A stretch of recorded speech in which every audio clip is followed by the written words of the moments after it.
Hey everybody, how are y'all doing? Yeah, jamming out on a little CCR, the extended version of Run Through the Jungle. Hello everybody, how you doing? So good to see everybody. As he clicks all the buttons, and so good Thursday to you. Awfully glad to have you here. I'll just speak favor over everybody. You are all looking beautiful. So, anyway, there we are. Making sure that everything is in sync. I think everything is. All right. All right. Beautiful, beautiful audience. How are y'all doing? So good to see you. You know, it is a beautiful day. I have to say, it's the energy can be confusing out there, but in the end, it's kind of how you process it. And that's kind of what sets your reality, which tells me that we can do better. I'm not going to accept this reality, uh, just not going to do it. So, favor to all of us. Listen, every time I speak favor over your life, what you don't understand, I do, is that I'm sowing a seed. And the thing about it, I know the principle here on earth, there will as long as there are seasons, there will be seed time, harvest time. So when I speak favor into your life, favor naturally just blooms everywhere I go. So there you go. So much love to all of you. BOSTO, and happy birthday and anniversary. If you've got one, my wife and I got one coming up here. So it's exciting. Tonight, the Steiger Perspective. Hello, Martin and Heidi. How y'all doing? Hello, Belanca, Gaia, and Paul. How are you? Big Al, good to see you. And Isby, Brandy, and Deborah Sloan, and Ariel. Let's see, John, Jackie, Sherry. So, the Steiger Perspective tonight, artistfirst.com, 10 p.m. Eastern, 8 p.m. if you live here, where I do, in the mountain zone. Isn't that interesting? I live in the mountain zone. I mean, if you're going to live in a time zone, isn't it better than just simply say, well, I live in the central time zone? No, I live in the Eastern time zone. Well, all right, we got mountains. So there you go. The title, the theme tonight is Red Dawn in America. So get everyone you know who is like-minded and they need to listen. Tell them to tune in. We're starting to really begin to break some audience records. So let's continue. It's going to be far out. Anyway, wasn't that something with Ryder yesterday? Really just pleased to see how he is growing and tremendous insights. I tell you, I love it. Hey, Shannon, what's up? The authority I'm currently working on for my job has numbers 111 and 999 in it. Now that is cool. That is cool. Far out. I've gotten some emails I haven't gotten to, but some new people. One who just came in yesterday, and several others who thank you for all the kind comments and things that you say in the emails. And someone asked, how many podcasts, how many videos have you actually done? I'm about to hit 2,000. So not too far from that. And 2,000 podcast. Wow. Well, when I cross over to the other side, I'll be leaving definitely a legacy behind, but 2,000 and approaching well over 8 million total views. So, hey, it's all a good day. And nude people. I always like what you guys got going on in there. Hey, Robert V, what's up? Charles, good to see you. Hobson, good to see you.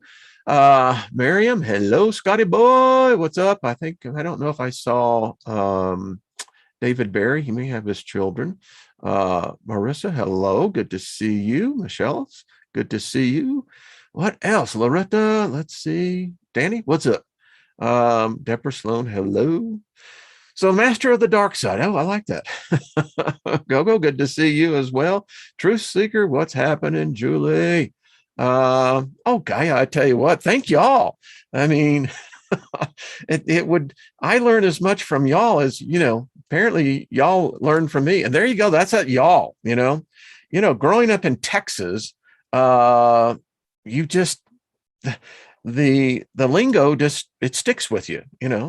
I grew up in a house where it was yes, ma'am, no, ma'am, yes, sir, no, sir. I mean, that's just the way it was. And if you didn't have y'all in your vernacular, well, you were a damn foreigner then.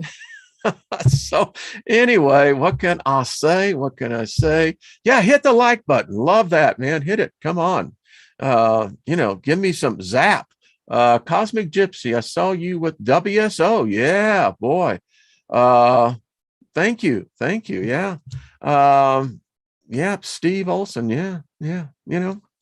It's all the journey, folks. We all have many different paths and lanes. And, sometimes you dance one dance and sometimes you dance a whole lot of dances. It's really, that's the journey. I had a really interesting time this morning. I go into a period of where I just take, it doesn't matter how much time, but where I just really get in and I open myself up to whatever the spirit realm has to say. It's a very busy place over there. And if you open up your mind and it's quite interesting. It was very emotional today. I have to say it's interesting because apparently what we're doing here by the, this is like becoming my favorite book. I mean, I've got it marked up. The flashcards, Al is getting it next Tuesday with Trina. We'll go through what Al has done. Al, I'm telling you, I got a message for you, brother. They're saying on the angelics is like, this is more energy that has been focused towards them. And the energy is always out there because there's people seeking, but it's this particularly wavelength, as Van Morse would say. We're on a wavelength here, and they're digging it. I've read so many comments, emails, people who've gotten this book, and you don't even have to do the rituals. These beings are like right here, man. If you can remember their name, that's a big plus, man. You just went to the front of the class. Now, if you can remember their sigils, you done got the gold star for the day. I remember in first grade, it was a real big thing to get a gold star. How many of y'all remember this? I'm dating myself. So when I was in the first grade, that was in 1961. So showing you how far I go back. But getting the gold star was like a big deal. And I remember, me sitting in there. I got to the first row. You bet your ass I did. And I determined I was going to get more gold stars than anyone else. And I did. But anyway, so if you remember their sigil to their name, man, do you have a best friend? That's all I got to say. You got a best friend. I read the one comment of the one person who had lost her cat and was desperately looking for her cat a couple of days. And she had gotten the book, I believe, and called on, I think it was Marbell. Let me see. I got it was Maribel. And Maribel is a really powerful, that one's on my 18. It's on the wall over here. And I think she said no sooner, and correct me on this, I want to make sure I got it in the proper context. It was like no sooner as she thought the name and was asking the help, phone rang, or cell phone. The cat had gotten behind her house. And anyway, so there you go. So I'm looking forward to this, Al. When we get these cards, we're going to have to go back to like where we're in the, the times when you were learning your, multiple tables, the division, plus. So addition and minus. And so we're going to do the flashcards thing. Well, we're going to get really good at it. And, I want this group to get to the point where you got it into your core memory, and we're going to get there. And yesterday with Ryder Lee, again, I see so much of Brian Barnett in Ryder, and just the aspect of what he put together it's amazing, well thought out. Tampering with the spirit, tampering with time. I think if there are two things you probably common sense would lead you to, you don't want to mess with those two things. I mean, nothing good can really come with this if, you start trying to mess with, the manufacturer's warranty. And man is not the right one to be doing that. At least not this present day man. It's nuts. Hey, Nina, the Mystic, how you doing? David Castle, hello. Good to see you. Suzanne, good to see you. Jargo, hello. Hold on one second. Oh, yeah, I love that. And, and speaking of this, so this channel, as I get close to that 2000th video, I've put out a lot of material over the last 7 years, and it's really interesting to go back and see some of the stuff that I was putting out. And much of it, I have to say, was in fact, pretty much channeled. You open yourself up to it and, things can happen. I used to be of the construct that, got to watch that stuff, Steiger. No, either you are a sovereign, sentient, intelligent spirit being, or you're not. Now, I haven't met any demon, any divine one, any angel that was not conquerable. Did I say that right? Yeah, conquerable. Yeah. I have found most of them to be willing servants. They're messengers. Messengers have not just a message to deliver to you, but a messenger works in many different ways, bringing the things that you need, helping you out in that time, and maybe actually intervening, moving space-time when you were about to be in an accident that could have really messed you up. Because that's what actually happens. When an angel, an angelic, and I have no doubt the divine ones do the same thing. When they literally intervene and save your life, they're changing time. Your time. Have you ever thought about this? Now, how many of you can say that you've had an NDE? Come on, everyone in the chat room. Come on, talk to me. How many of you have had a near-death experience?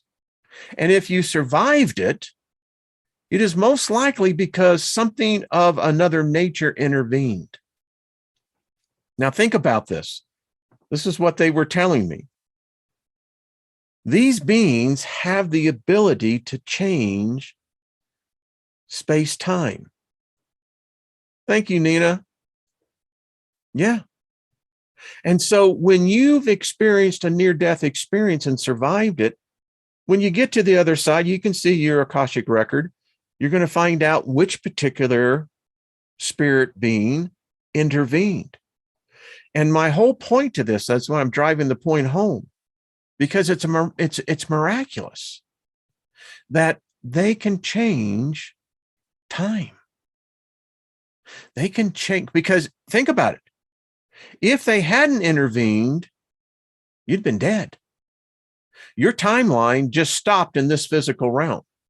Now your timeline will continue. There we go. Thank you, Master Dark Side. You got it. High five. One of the best albums out there. Love that album. Anyway, got the song going in my head right now. So,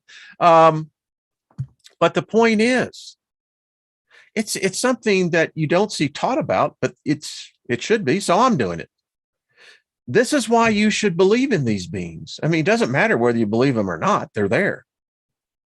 You know, for instance, they tell me that there is a city called Hong Kong.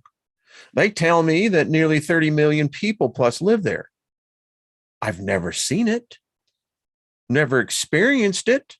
I've seen pictures, but just because I can't see it doesn't mean it doesn't exist. The same thing with these beings. And again, my initiation was like a 50-year process. Not quite 50 years, but it was a long time. And, you know, when you finally pass the initiation, you go, woof.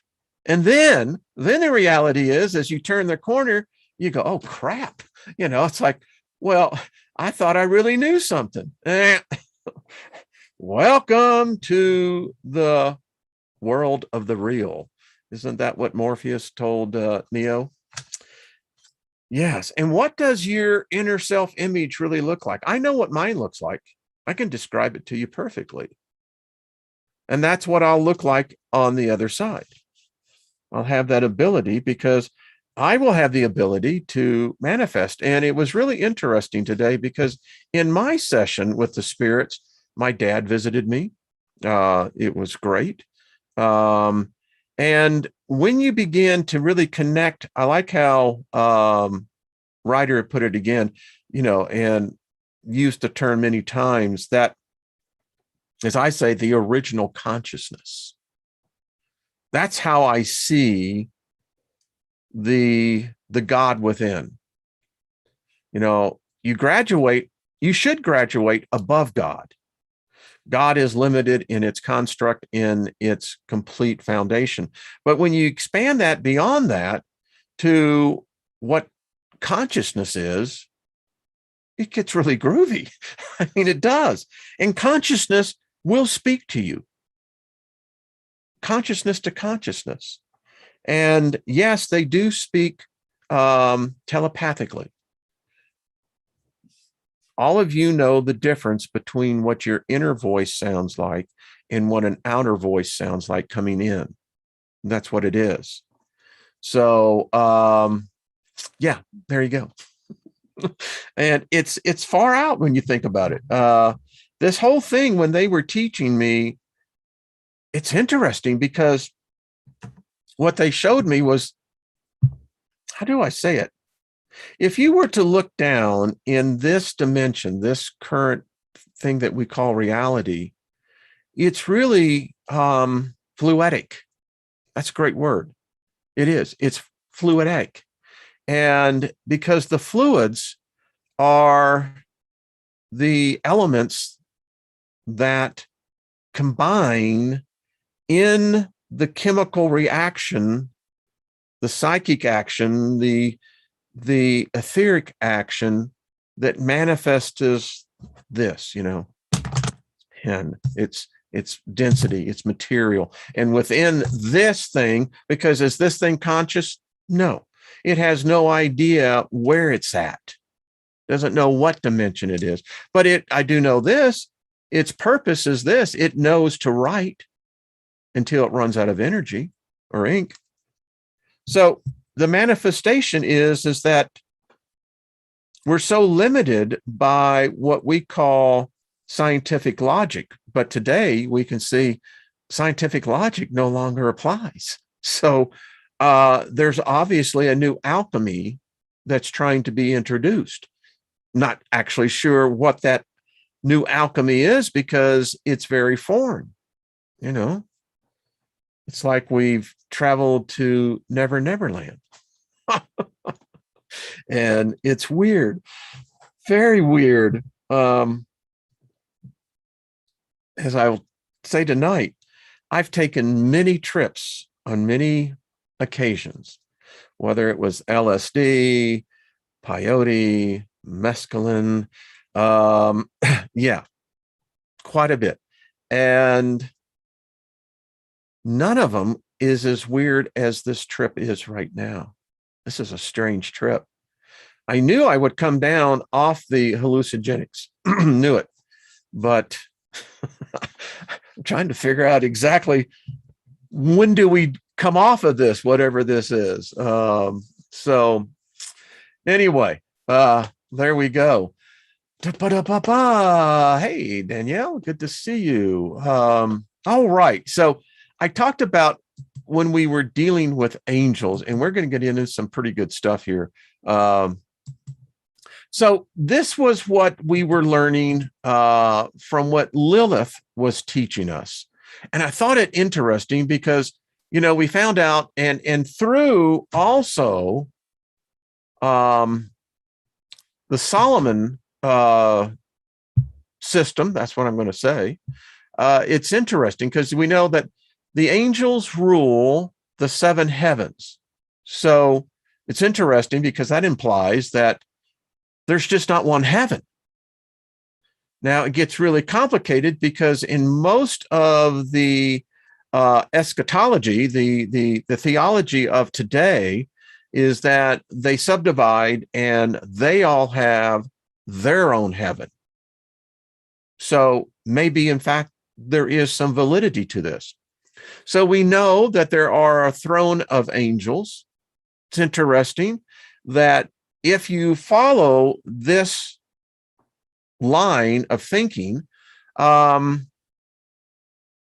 is a established power system, much more older than humankind. In fact, I think in a lot of ways, if humans wrote this, then they were either having some of the best creative imaginations, or they were channeling, or they were being taught. And many of us have been taught in our dreams. Angels come to you in dreams, particularly those of you, and I like how Ryder put it, star seeds. I mean,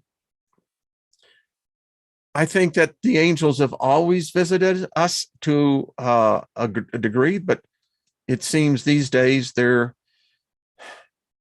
seems to be a sense of urgency. So think about that. So there's 64 angels, wardens of the seven celestial halls. See, this gets really interesting. Put your focus for I know everyone's in the chat room talking, but those of you who are listening or watching, just start imagining in your spirit mind what this is really about. These beings, are they human? I don't think so. Then that means they're alien. So we have 64 of these angels and wardens. Now, wardens is an interesting term, a word.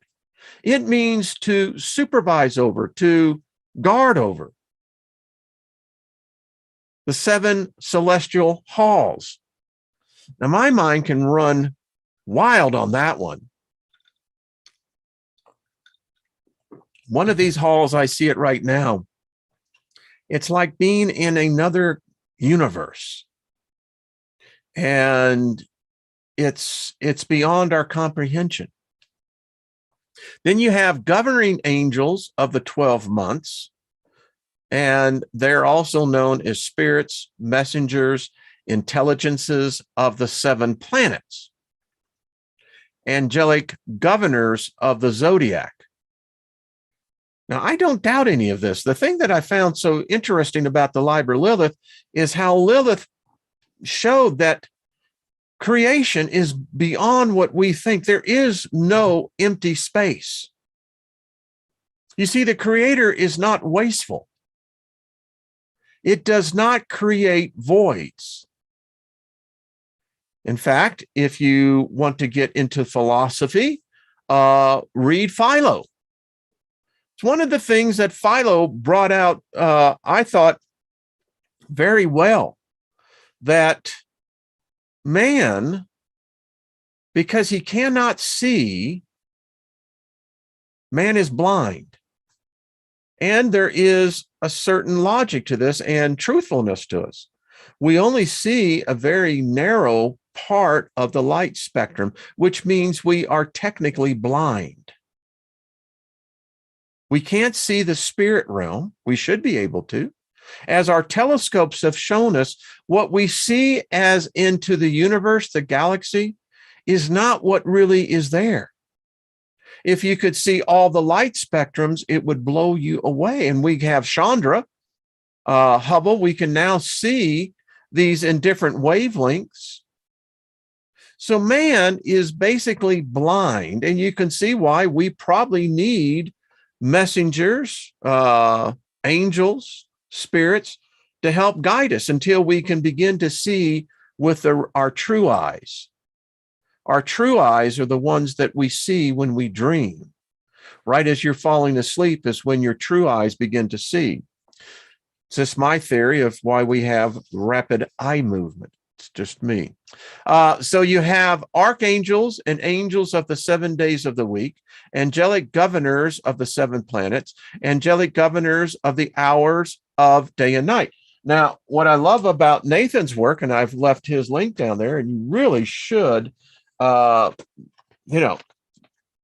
we get the cards we're working on done, but this is what I like about his cards, because he actually, exactly when the hour of the day and week that this particular angel is much more readily accessible. For instance, on the physical plane, and this is the angel, this particular angel, and this one is Ariel.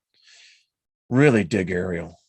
I get more of a feminine feel from her. That's what I sense, but I understand the gender thing. But November, let me see, I think it's November 3rd, November 10th, the second decan of Scorpio.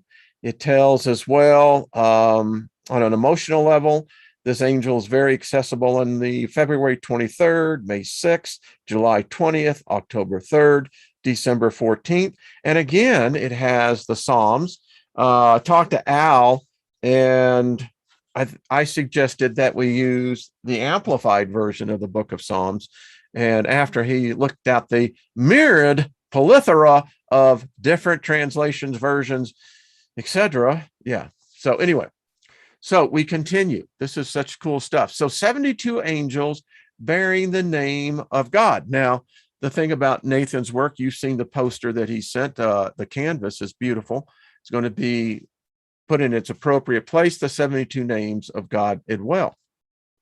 There are 70 amulet angels invoked at the time of birth. The Metrodron, 76 angels.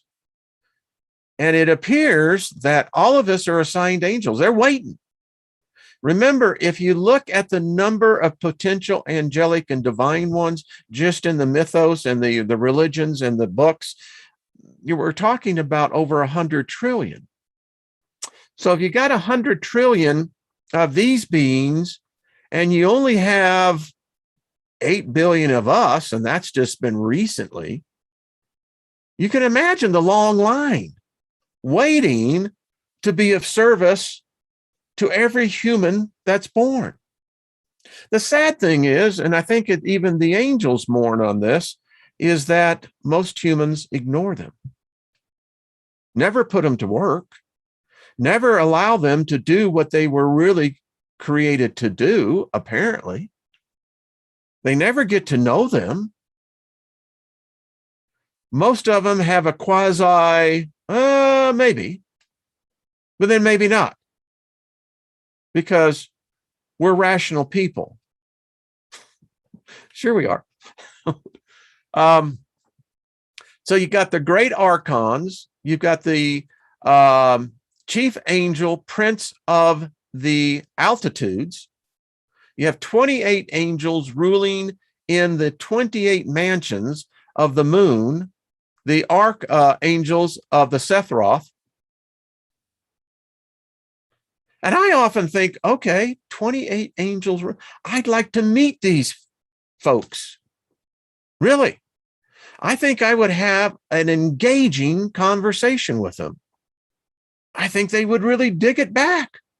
I think they would say, you know how long we've been waiting for one of your kind just to come in and say, hey, would you mind coming in and talk? I give you full permission. It's of my own free will. I open myself up to this.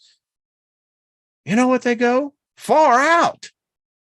And today, when I was in this spiritual journey I was on, It was out there. You could call it astral travel. But I was sitting on a floor, yoga style, my legs crossed. And as I looked up, there was this spiral, and it was all these beings. It just kept going. I mean, it was really far out, to be candid with you. So you have archangels of the unholy Sephiroth. Well, if you got a holy, you got to have an unholy, you know. Then you have the watchers. Debate on this is, you know, who are the watchers? Some say they're the record keepers. There is a race of these beings that's what they do. They keep the records. So it's said. Some say that the watchers are your guardian angels. They report back, you know, the Sarum chief celestial angel princes. So we're obviously dealing with royalty. By the way, hear me out on this. I'm speaking to a couple of you. You are royalty. I know it may not look like that. You may not feel like that, but let me just assure you, you are. In fact, what I heard, my dad told me, he said, it's nothing like you can imagine. He said, it's nothing like you can imagine. And the way I actually heard his voice in my head. So yeah, I mean, it's religion, unfortunately, has so permeated the essence of our souls that so few of us in times past were ever really free to actually be able to expand the capacity of our awareness and understanding to realize what they keep saying about the other side isn't anything like they say. What they say is all designed for control, not only in this realm, but that and over there, because you're going to carry that shit from here over there. And trust me, they don't want it over there. And unfortunately, so many people initially are channeled right into where they expect themselves to be. You know, if you go into the transition with an open mind, with an excitement as an explorer, I've been told I got some adventures ahead of me, and all of you do as well. You're royalty. You are. We're not this fallen, you know, disgraceful race. We're not. We're lost. We're blind. That's part of the journey here. You took the challenge on. So then you got the archangels of punishment, angels of punishment. This is interesting because this is not beating you. This is not sending you to hell. This is not, you know, brimstone and sulfur and fire. No. These angels are pissed off, and they have been waiting because they have one arch enemy: death. They hate death. Now, death is a living spirit. Death carries with it legions of spirits. Death has its own kingdom. And it could very well be that we've misinterpreted the angelic battle as against the angelics, where it may have actually be against this realm, this heart, that it is a god. In fact, if you really think about it, all gods basically yield to this god. And this god, this thing called death, there are archangels and legions that they're hell-bent in never seeing death again. It gets a little interesting when you think about that. Man, this is a battle. I thought I'd bring this out again. The names of Lilith: Abaco, Abato, Amazo, Batna, Ialo, Alta, Isropo, Kali, K, Kakos, Lilith, Odam, Partatesh, Patro, Trata, excuse me, Pondo, Satrina, and Tealto. So there we go. I wanted this to, and by the way, these Yadziric archangels, which is really what is titled the Fallen Ones, as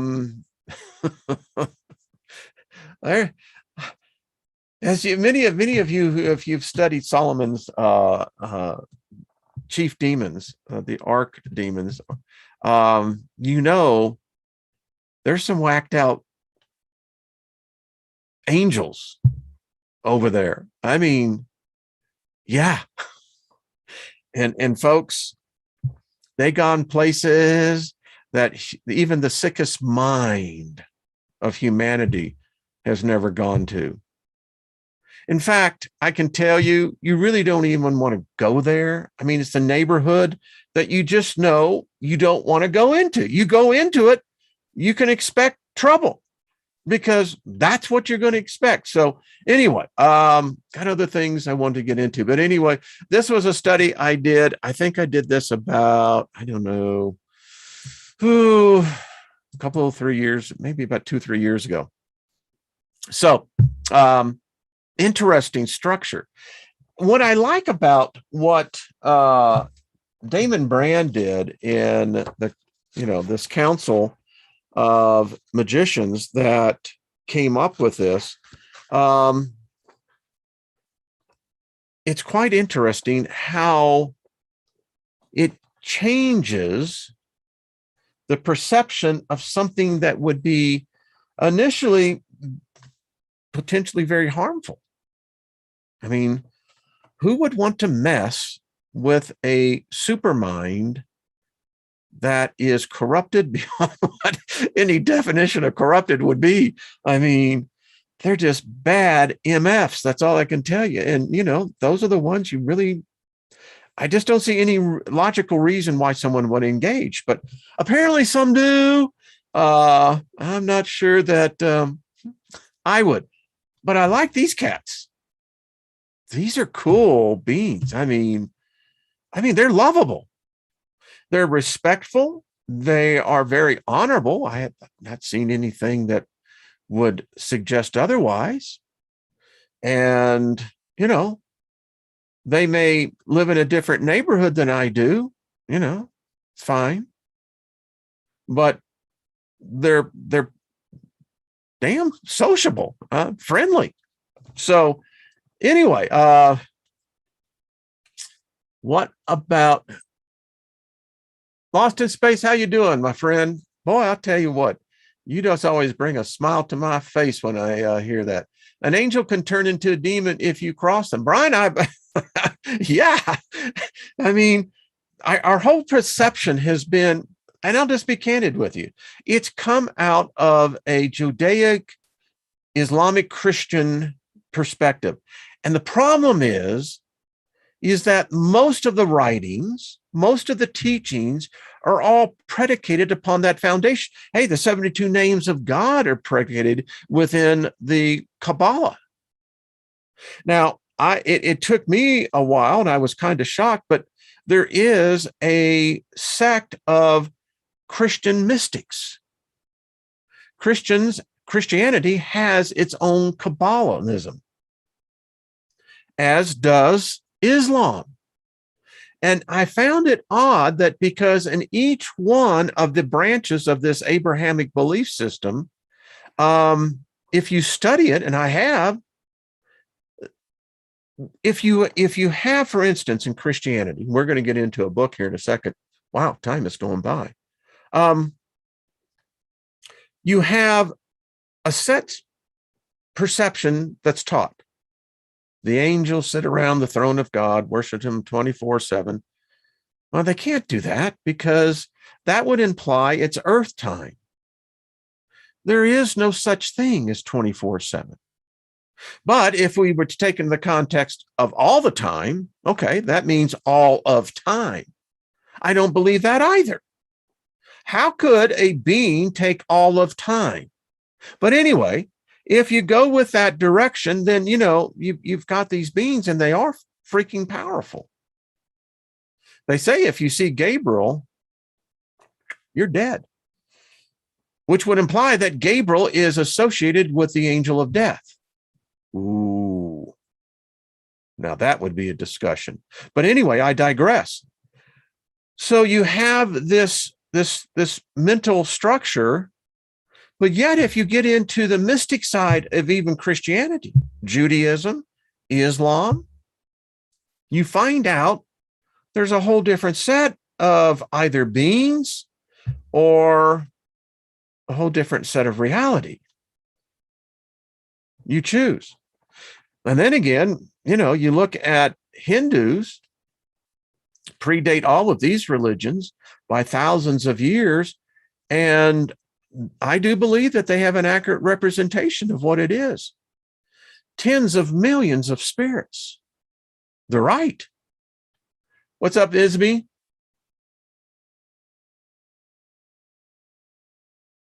I like that. I'll read that. Isby says, one of my angels told me that they are souls like us, created in the image of the infinite creator soul. Yeah. And listen, I can dig that. I mean, I don't have a definition. I mean, I like them. I find myself being aware of them much more. Their sigils, they're in which is their name. It's respectful to get to know their name, and it's like, yeah, they're pretty cool. And they help out. They really do. So, someone said Michael is a mind control. Yeah, it's interesting. If you look at the spiritualism, and even in the New Age and metaphysics, these angels, and who knows? I don't know if they're the same. I don't have those answers, but there are a lot of people who pray to them. There are a lot of people who invoke them. They all have many different names. And it's interesting in so many of what we call the alternative beliefs, religions out there, Caribbean, I think of particularly, where they really believe in the divine ones, much more so as powerful beings that they invoke. And again, I don't think you have anything really to fear of the divine ones. I mean, like I said, an angel can get to be a real prick real quick. Let's see. We are descendants from angels, I was told. I don't know, Isby. I know this. I know that I was taught. So, a lot of times I have to break through a lot of conditioning. But you see, I studied the book of Hebrews. And so I'm very much aware, particularly Hebrews 2:14, where it says, all angels are sent as ministering spirits to the heirs of salvation.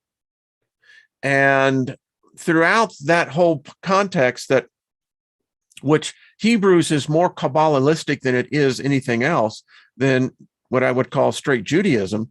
But anyway, was very much aware of the fact of what these means. And again, if I saw one, it was verified by other people in a large audience.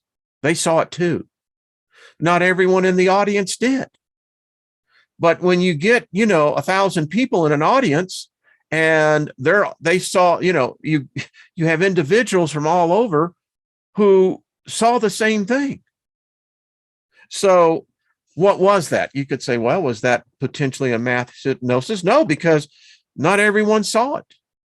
So for me, and I've had so many night visitations with these beings that I know they exist. So for me, it's not a real problem for me to say, okay, I need to expand my awareness on this. I've seen them in one narrow construct. To see them in narrow constructs like this is limiting. I like that. Isby says, any of you who are talking with your angels, please ask them yourselves about our souls, if we're descended from them. Yeah, I agree.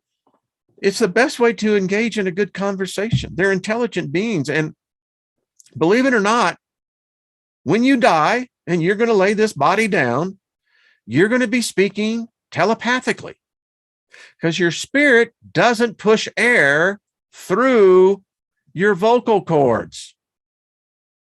And then Morpheus said, is that air you're really breathing? Oh, no. Come to think about it, not rightly sure. Anyway, so I wanted to get into a book that we had covered before, but we never got to the very end. And this is the Forbidden Religion. And I thought how apropos for what we've been talking about. And in the last chapter of the book of the Forbidden Religion is the true liberation of the spirit. And I thought we might read this. It's a real short. With what we have set up to now, we are in a position to reply to the three fundamental questions that man rarely ever asks himself in life. These three questions are, who am I? Why am I here? What must I do in this life? Who am I? Well, the answer is, I am an uncreated and eternal spirit, chained up in the created and ephemeral body, soul, prisoned in matter. We are. You know, Ariel was right. So many other people are. We are, folks, imprisoned in physical matter. Trina and I have talked about this. I think I came screaming in. Apparently, maybe it's not all as pleasant as we said, as I said, you could not survive the birthing process. You go through it once. It's only a one-way ticket. I love the tea. All right. Why am I here? I am here to be used as a lab animal in a crazy, insane experiment conceived by an inferior God. This plan requires an eternal spirit to be imprisoned in order to use its antimatter power to impel the evolution of this impure and mortal monstrosity called body soul. The power of a spirit is essential so that man can at some point achieve the final objective for which he has been created, his transformation into the demiurge. This antimatter energy, capable of by itself of putting all creation in danger, is partly deactivated and diminished so as to be used safely. This is why the spirit must be chained up and confused, so that it contributes only in an extremely small part of its potential to the sinister work of the demiurge. Got to stop and think about it. If you haven't seen the Forbidden series, got to go back. What must I do in this life? I must wake up. I must become aware of my real situation and find a way out. Then I must liberate myself and escape from this prison. Now that we have replied to the three questions, we will take a look at what the Gustav Meyrink, the great initiated Gnostic who successfully went through this experience, has to say on the matter. Meyrink is in his most profound and extraordinary book, The Green Face, gives us the key to this process of liberation of the spirit. Let us review these issues here, because they are a perfect answer to the third question we asked regarding what we must do. Afterwards, we will add various other points. Meyrink says the second birth is spiritual. The second birth is when the spirit liberates itself. The second birth, spiritual birth, leads us to eternal life. Meyrink gives us a technique and recommends a practice which we should adopt. You must ask the spirit, because the only one who can hear you is the spirit. You must talk to it. Ask only it. Here, Meyrink is, of course, relating that the unknowable God is very far from the common man, and that the demiurge, who could maybe hear him, is a judge who would never change his karmatic sentences to consent to an insignificant request by an insignificant man. Sounds like the elder, doesn't it? Yeah. In the case of a man who has awoken up and liberated himself, things are different. He indeed will be able to change wills, laws, and destinies. But if a common man wants to be heard, he will have to talk to his spirit. Magick says, if you want to pray, pray to your invisible self. It is the only God who will listen to your prayers. He also adds, if you want to speed things up, ask your spirit to lead you to the great goal via the shortest path, and it will do so. So, to progress towards this great goal, you don't have to look back or around you or get distracted. The attention must not be swayed by the many temptations in the world. You must keep your eyes and will fixed on the great goal. Magick has given us some good ideas which we can put into practice at night. Once in bed and ready to sleep, we can mentally repeat sentences similar to the following. I want to unite myself with you, eternal spirit. I want to wake up. Lead me to the great goal. Without fail, the following morning, we will notice changes. But very few men speak to their spirit, yet most of them sleep like a log. For Magick, the liberation of the spirit is the only worthwhile thing a man can do in life. It is the only task that he should perform. There is no other single which justifies spending time on. All the rest are useless. This is the only task, indeed, the most important one, to which a man can dedicate his life. As the spirit is liberated, the body and soul of man are spiritualized by it. This is Magick's great goal, that the spirit transforms the body, that the body is spiritualized and is transmuted by the spirit. How awful it would be for the demiurge if this happened. He created the body and the soul of man for another purpose, for them to resemble him, to transform into him, and now man ends up transforming into spirit. Oh my God! What the hell's happening here?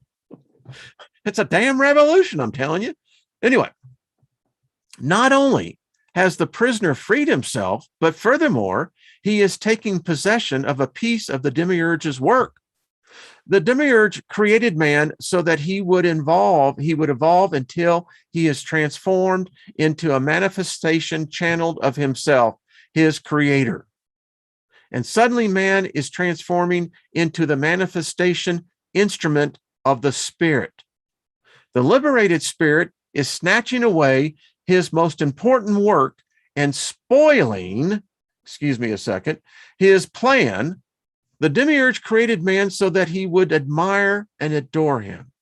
And the opposite has happened. The body and soul of man have been transformed by the spirit into terrible opponents of the creator and his work. Magick says that as a man is being transformed, he becomes aware of the absurdity of everything. He gradually notices that other men are nothing more than specters and ghosts, and that he himself has always been one too. A man transformed in this way feels the most awful solitude imaginable. But slowly he will adapt himself to this new state. He will overcome all the inferior qualities and the solitude he felt at the start, and will arrive in a new kingdom called wakefulness. Magick says that wakefulness is the awakening of the immortal and eternal spirit. Man has woken up, and now there is no sleep for him. He is in a state of permanent wakefulness, like Cain, the immortal. Yes, Cain did not sleep. Some people go, what? Excuse me.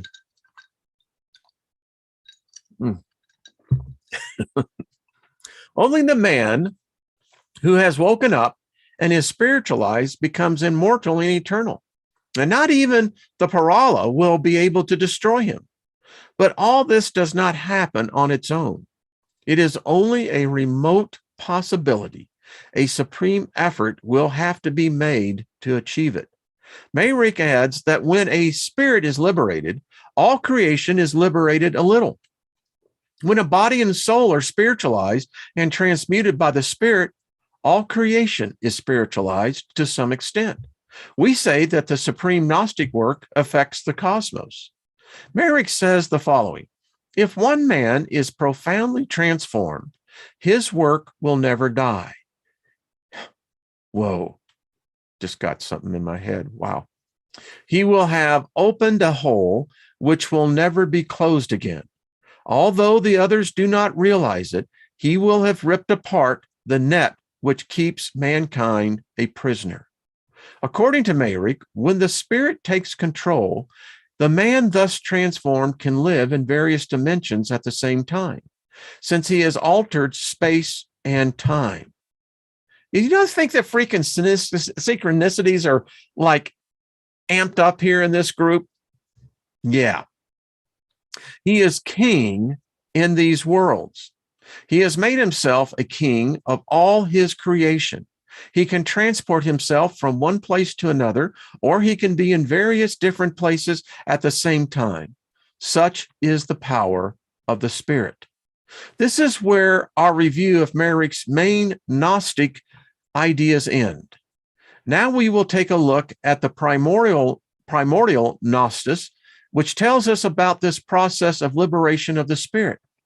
In order to start the process, man must choose one of his selves, the strongest one, the one most similar to his spirit. The other selves do not matter. Only that one self matters, the self of the spirit. There are many selves in every man and woman, but only one corresponds to the spirit. The rest are selves of the soul. These later ones encourage man to love God, to love our neighbor, to turn the other cheek, share everything with others, cooperate in the work of God, etc. On the contrary, the self of the spirit is the greatest opponent of the Creator and his creation. It is essential to distinguish between the self that corresponds to the spirit and the unknowable God on one hand, and the other selves, the true legions of devils, on the other. Whoa, many of you are going to have to probably re-listen to this. St. Thomas said, distinguish to unite. And a Gnostic would say, distinguish to disconnect. Distinguish in order to better discriminate, to put everything in its place, accept the good and reject the evil, accept that which wakes us up and liberates us, and reject that which enchains and imprisons us.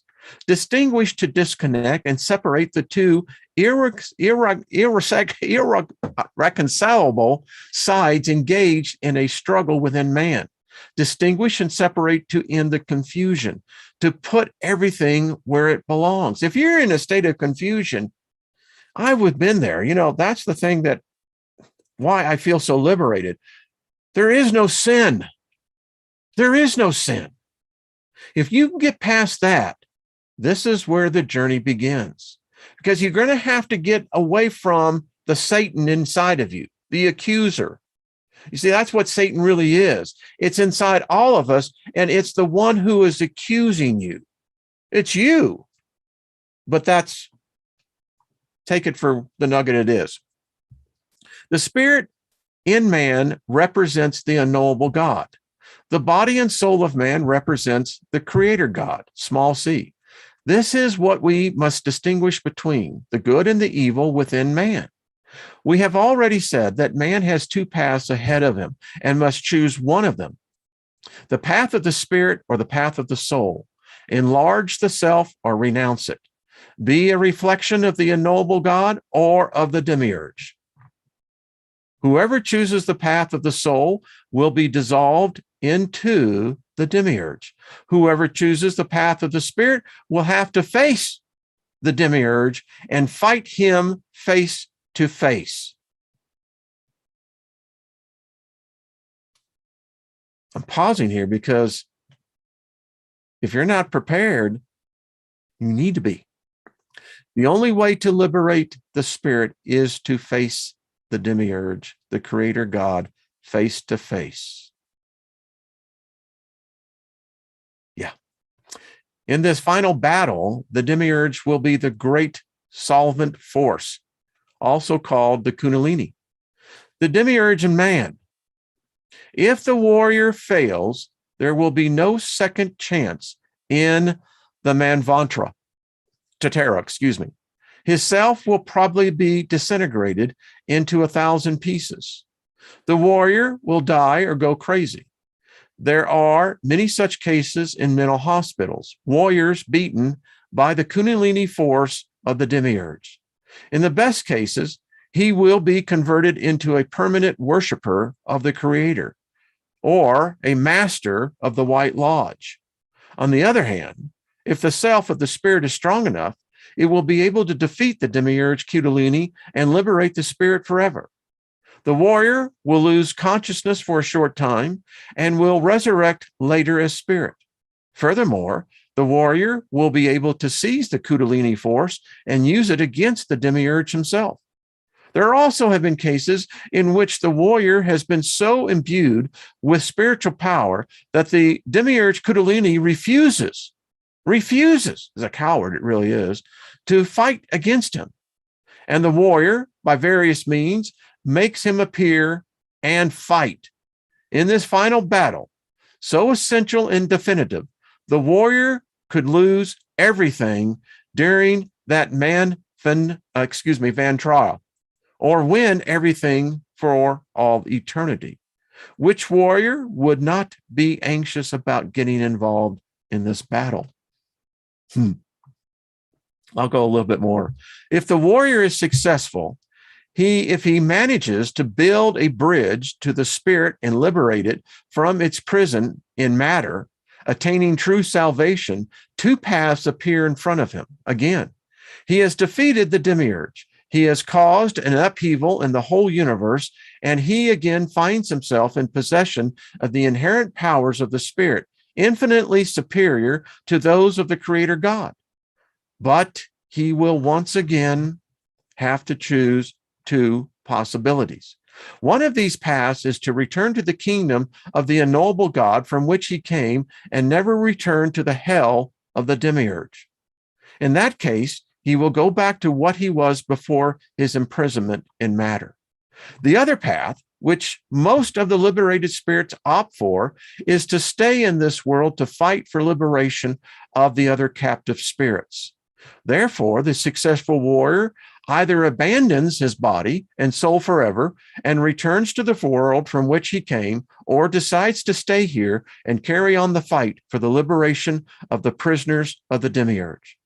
If he decides to stay, he will have converted himself into a savior of mankind and the world, an immortal, an eternal Devya, and new member of the Black Order of the Warriors of the Spirit.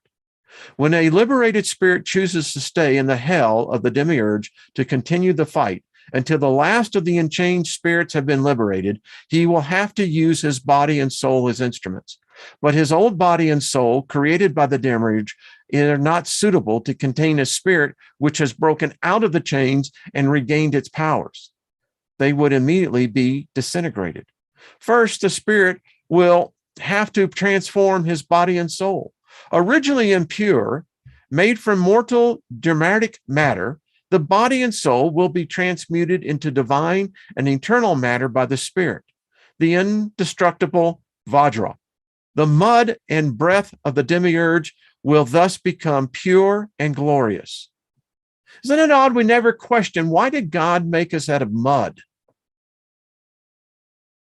Wasn't he spirit? Oh, anyway, I digress. They will form only one entity with the spirit. inseparable, indissoluble for the whole of eternity. The spirit will, in this way, be covered with the Vajra, the divine matter, which will allow it to act and to travel through space-time in the plane of the demiurge, and at the same time, which produces synchronistic phenomena almost constantly. Are you getting a feeling that, hello, warriors? How are you doing? You want to know why you're here? We're all of the same. I'll stop it from there. We'll pick up maybe on later on that one. Woo, man. I mean, talk about how you feeling now about yourself. Now you want to know why you have been beaten down, why you didn't fit into church, why you didn't fit into any religion, why you seem to be an outcast, because you are. You're a warrior, a great one at that. Your purpose here has always been, and always will be, to liberate others. Many of us along the way, we got off the path. We were distracted. And that distraction, for many of us, has lasted years, sometimes decades. My name is Mud. Wow, that's actually kind of a real truism there. But that's what it is. And isn't it odd? You've never thought about this. I never thought about this. Why did this so-called God create us out of mud? That was the best it could do. And that was supposed to be the pure state. But the problem is the spirit was imprisoned in the matter, as it was designed to do. Welcome to liberation. Viva the leather rim, Jason. All right. Paul Joe's mud can be made into bricks. Is that where the term hard-headed comes in? I don't know. But anyway, we are far more powerful than what we realize. And the more that you become aware of this power, the more that you become aware of really of what and who you are, things start happening. So talk to your spirit tonight. Ask it to lead you to the great goal. I love this group. Thank you, thank you, thank you, all of you. I'll see you probably tomorrow. I'm not sure, but I'm going to try to make it. And, you know, you're all beautiful spirit beings. I believe that there are more liberated spirits here than probably in most gatherings. And, you know, that's, and speaking of one is Jenny, True Divine. Powerful. I mean, there's so many powerful people. It would take me another 15 minutes to name all of you. Y'all know who you are. It's all of you. So, you know, pat yourself in the back, give yourself a big hug. And now let's start getting busy. We got some realities to change. We've got this current timeline. We must change. We have to change it. All right. All right. Tune in tonight.